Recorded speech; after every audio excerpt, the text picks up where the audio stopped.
Hello, once again, Terrier Nation Sports Information Director Jared Plate. This is our third of our 3 winter sport previews, as men's basketball took a little bit of time to get your season going, but we're going to preview the season coming up. The men will start on Saturday, November 18th, as they travel to Latrobe, Pennsylvania, and take on the Bearcats of Saint Vincent College.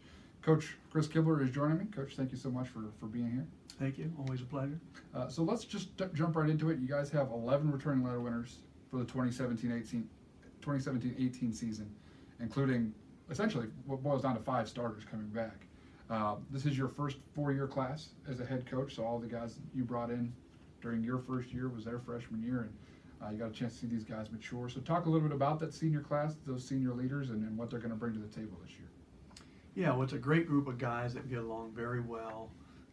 Obviously, Kelvin's accolades kind of speak for themselves. He led the country in field goal percentage last year, and was the only guy in the conference to average a double-double. And unfortunately, with the reduction of how many guys got first team, he ended up a second-team guy. I think most years he would have been a first-team all-conference guy, and we certainly hope to see him have a first-team all-conference season this year. And then you've got Ryan and Isaiah were part-time starters last year and have some experience in the post and on the perimeter.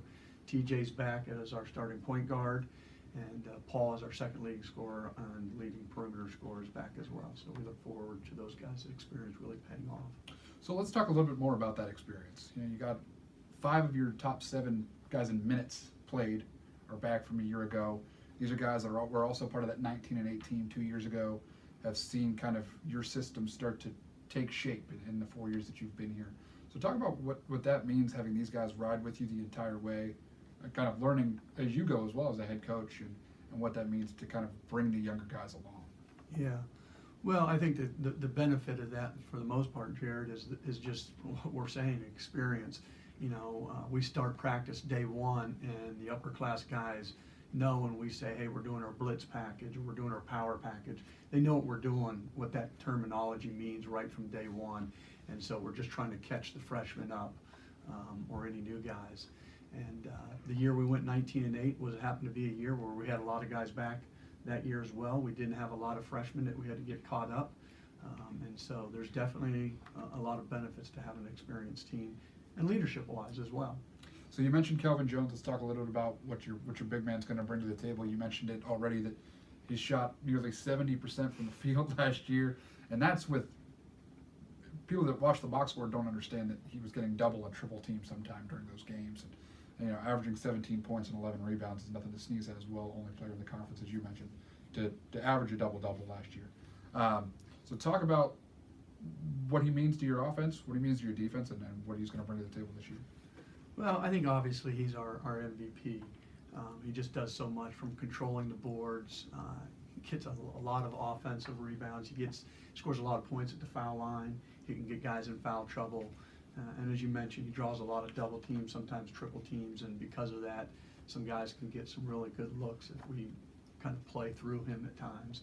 This year we'll look to get him out on the perimeter a little bit more. He's shooting the ball pretty well, and help us out on the perimeter as well. So what do you guys need to do to kind of help him out, to kind of take some of that pressure off? I know we ranked 10th in the conference last year in three-point percentage. Is that just shots not falling? Is that guys not getting the shots that you need them to get? And what kind of needs to change to kind of take some of the pressure off of Kelvin? Yeah, the simple answer there is the guys just got to hit shots. We had a lot of really good looks at the basket last year, and some guys kind of got in a funk where they just kind of like a putter got the yips and just couldn't knock those shots down, and maybe weren't playing with as much confidence on their shot from outside the arc last year. So one of those guys that will look to get his confidence back up and help lead the team as well as Paul Ortiz in his 4th season now at the 2-guard, 1-guard, Yes. et cetera position. What do you see out of him? What have you seen out of him so far in camp, and what do you think he's going to bring to the table this year? Well, I think Paul is one of our leaders. He's very positive outlook. I think he's doing a better job of realizing when some shots aren't falling for him to start to really get aggressive and attack the paint and try to get some action driving and scoring and creating and getting himself to the foul line to get that confidence up. So we've talked about this before when you and I just sit down and talk together, how similar 2 years ago and last year were as far as stats are concerned and where we ranked in the conference, but the big difference coming in, games decided by 10 points or less.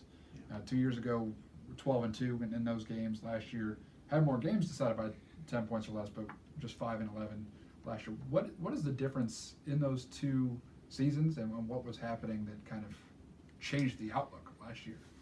Yeah, I mean, there's a lot of variables that I think that play into that, and your really good teams, you know, I think most coaches would go into that and know that you're going to have a large number of games decided by single digits, and you kind of hope to at least get your share of 50-50 of those.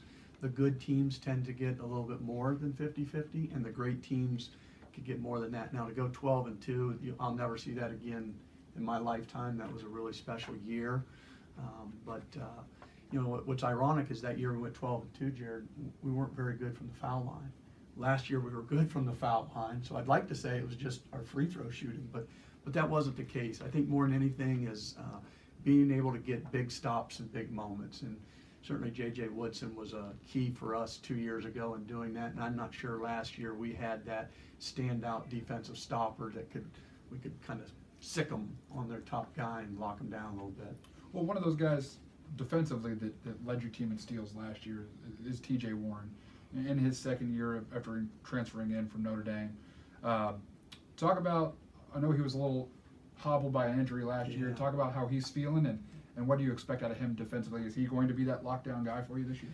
TJ's not so much a lockdown on the ball guy, but he's got great anticipation. He jumps passing lanes really well. He's definitely more healthy. He's still, he's never probably going to be 100% where he was before his ACL injury. He elected not to have the injury so he could play out his career. But his lateral quickness is much better. His ability to get over screens is much better this year than what it was last year. And his ability offensively is also, we're seeing him do things that he couldn't do last year. So we talked about your senior class. Just 4 other returners back for you that aren't in the senior class when you talk about junior Marcel Rice.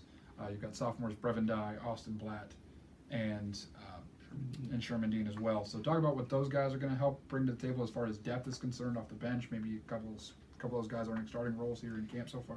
Yeah, I mean, right now Brevin's playing with a lot of confidence, and so I think as we look to start the season, he may be starting. We haven't made that final decision yet, but he'll probably be playing starters minutes anyhow. Sherman Dean, coming off the bench, is a very good shooter, pull-up shooter, does a great job in transition, will certainly help us. And Austin's still getting acclimated after coming off the soccer field, so he'll play catch-up. And obviously Austin for us is a really good, you talk about defensive specialist, to be honest with you, that would probably be Austin would be the guy that if we wanted to, hey, sick him, it'd be Austin Blatt. Marcel is, again, battling. Sometimes we got him at 5, sometimes we got him at 4. A little bit of injuries here early have set him back a little bit, but we anticipate as the season goes along getting great contributions from him as well. So kind of the good thing that you guys have going for you this year is something that not a lot of teams get to have, where you bring in a freshman class that doesn't have to produce right away. They get a chance to learn, they get a chance to grow. But saying that, you brought in 8 guys for the freshman class. Talk about what some of them have brought to the table, and what do they look like in camp so far, and what do you like about the freshman class that you brought in? Well, it's a great group of guys. They're a great academic fit for Hiram College, and they fit right in with the upper class guys. I think they're realistic. They're excited to come to practice every day and compete, but not unrealistic. With that being said, I think there's a few of those guys that are going to have opportunities. Sherry Game has done a really good job in the point guard position for us. Sam Hitchcock is the strongest freshman in 24 years I've ever seen. Did 205 19 times. And then you've got kids like Shockley and Joe McCrae and obviously Jalen Kirksey that are all really good wing kids that you might see on the floor at different times. More than anything, to be honest with you, Jared, the thing that's great about having the 8 freshmen is it's the first time in my 7 years here at Hiram, including my years as assistant with Steve Fleming, we can rotate 3 teams in. We've got 6 post players, and so when they're healthy, we can play 3 groups in practice, and that allows the freshman guys to get more reps, and then obviously more reps helps them in their development. And so that's the biggest difference this year than any other year I've been here. So let's talk a little bit about your goals for the season, and so what are they, and how do you plan to achieve those? Well, to be honest with you, people have asked me, what do you expect this year? And I really don't know the answer to that. And we talked about that a little bit, last year being so many close games, and we didn't get an even share of those, and the year before we did, and so forth. So I just know every year we go into the season, Jared, and we ask the guys, let's exceed expectations. Let's exceed expectations, and let's persistently pursue perfection. And that's an easy thing to say, but it's not an easy thing to do. And that's the challenge that we, every year we go into and say, this is how we're going to challenge ourselves. We were picked 6th in the coaches poll. So, hey, if we could finish anything above that, that'd be exceeding expectations. Expectations may change. We might find ourselves going down the stretch with a chance to finish 3rd or 4th or 2nd. And obviously then those expectations would change. Conversely, it could go the other way. And so you kind of got to monitor that and go with the flow a little bit of what those expectations are in the moment. So, like I mentioned before, you guys open the season on Saturday at Saint Vincent. It's a tough place to play there in Lake Trove. I know Coach Harris always has the fans there ready to go, and he's always got his team ready to go as well. So, talk about what you're hoping to see out of your guys for this first weekend, and where do we go moving forward? Well, I'd like to see them come out and play with great energy and passion. We talk about our formula for success: passion, energy, perseverance, and enthusiasm. And so that's what we want to see every time. It's what we want other people to see. It's what I look for when I go recruiting. We know it's going to be a tough game. It's going to be very much like a top half of the conference, North Coast Athletic Conference kind of game. It's on the road against a very senior-laden team, most of their team back. Obviously, year in, year out, St. Vincent's very good. So it's a great game, and it's going to be a great environment, great test for us on the road. And then we come back. St. Vincent was picked first in the conference, and we turn around. 3 days later, we play La Roche at La Roche, who was picked first in our conference. We've got 5 of our first 6 games on the road, so we'll definitely be road tested very early. Coach, thank you so much for joining us. We appreciate it. Appreciate it. My pleasure. That was head coach Chris Kibler of the men's basketball team. This was the Hiram men's basketball season preview. You can catch the Terriers on the road at Saint Vincent College in Latrobe, Pennsylvania this Saturday, and then we open at home 1 week from today against Geneva College. That is November 25th, and you can catch it right here on HiramTerriers.com. Until next time, go Terriers.